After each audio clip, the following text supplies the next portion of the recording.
রায়গঞ্জের রামপুর এলাকায় এক গৃহবধূর ঝুলন্ত মৃতদেহ উদ্ধারের ঘটনাকে ঘিরে ব্যাপক চাঞ্চল্যের সৃষ্টি হয়েছে। মৃতার নাম নিপা শীল, বয়স 25 বছর। শনিবার পুলিশ মৃতদেহ ময়না তদন্তের জন্য রায়গঞ্জ মেডিকেল কলেজ হাসপাতালের মর্গে পাঠায় এবং ঘটনার তদন্ত শুরু করে। মৃতার বাপের বাড়ির সদস্যদের অভিযোগ, গত বৃহস্পতিবার নিপা শেষবারের মতো সেই সময় তিনি আশঙ্কা প্রকাশ করে জানান শ্বশুর বাড়ির লোকেরা তাকে যে কোনো সময় মেরে ফেলতে পারে। এরপর থেকেই তার মোবাইল ফোন বন্ধ হয়ে যায়। পরিবারের দাবি, মেয়ের সঙ্গে যোগাযোগ না হওয়ায় তারা জামাইকে ফোন করলে তিনি অসংলগ্ন কথা বলেন। পরে তারা নিপার মৃত্যুর খবর পান। মৃতার পরিবারের অভিযোগ, নিপাকে পরিকল্পিতভাবে খুন করেছে তার স্বামী ও শ্বশুর বাড়ির সদস্যরা। ঘটনার পর থেকে অভিযুক্তদের কাউকে এলাকায় পাওয়া যাচ্ছে না বলেও দাবি তাদের। ঘটনায় দোষীদের দ্রুত গ্রেপ্তার ও কঠোর শাস্তির দাবিতে সরব হয়েছেন মৃতার আত্মীয় পরিজনেরা। পুলিশ পুরো ঘটনার তদন্ত শুরু করেছে।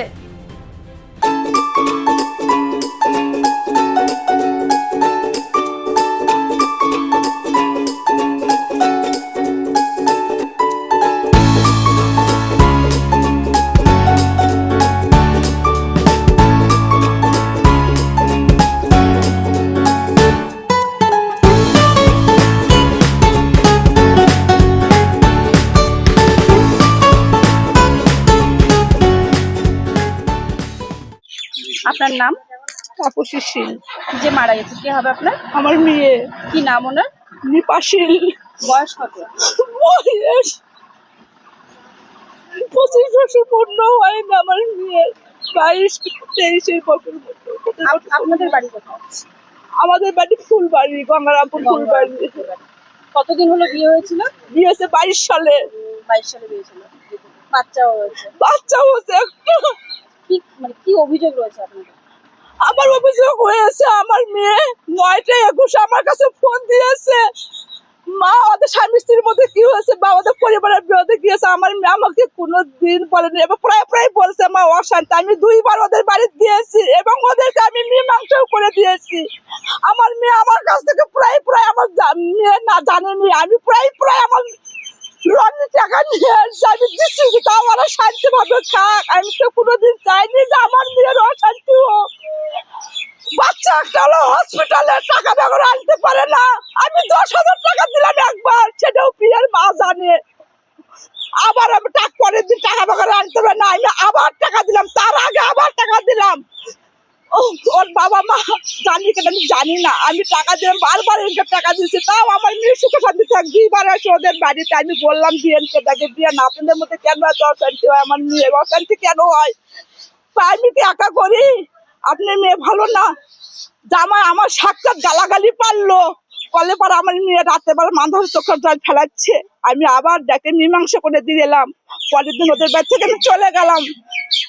আমার মেয়েকে বৃহস্পতিবার দিন 9টা-21 আমার মেয়ে আমার কাছে ফোন দিয়েছে, মা বাবু কোথায়। আমি বলছি তোর বাবুর অসুখ, বাবু কোথায়, বাবু গোডাউনে, বাবুর অসুখ কেমন হলো। তাই বলতেছে তোর বাবুর অসুখ লাঠি আর ধরতেছে না মা, আজকের দিনটা ভালো হাঁটতেছে মা, বাবু ওষুধ পাতি ঠিক মতো খাচ্ছে তো। হ্যাঁ ও মা, তুই কথা নরম সুরে কেন বলতেছিস, তোর কিছু হয়েছে কথা বলে না মা, তোর কিছু হয়েছে কথা বলে না। পরে করছে মা তুমি চলে আসো, আমাকে আর পাসওয়ার্ড দিবে না মা। আমি বলছি আসতেছি মা। তারপরে আমার কি মেয়ে, ধরনের টর্চার হতো আপনার মেয়ের উপর? আমার মেয়ের উপর আমার জামাই মাঝে মধ্যে টর্চার করতো। তখন আমার মেয়ে বলে মা আমি তো কোনোদিন তোমাদেরকে বলিনি, বলছি কিন্তু আমি আর বলতে পারছি না, কিন্তু আমাকে আর বাঁচাবে না মা, ওরা আমাকে বাঁচাবে না, তুমি চলে আসো। তারপর থেকে বিয়ের পর জামাইয়ের নাম? রনি শীল। কি করতেন? ও ভাইয়ের দোকান ওষুধের হোলসেল করতো। ওষুধের হোলসেল করতো। মানে দেনা পাওনা নিয়ে কোনো ঝামেলা বা কিছু ছিল? দেনা পাওনা কি করে বলবো, আমি তো মাঝে মাঝে ওকে টাকা দিছি, মাঝে মধ্যে ওকে আমি টাকা, তাও আমার মেয়ে ভালোভাবে করে খায়। বারবার এই টাকার দাবির জন্যই কি মেয়েকে মারধর করেছিল? মনে হয় তাই করেছে।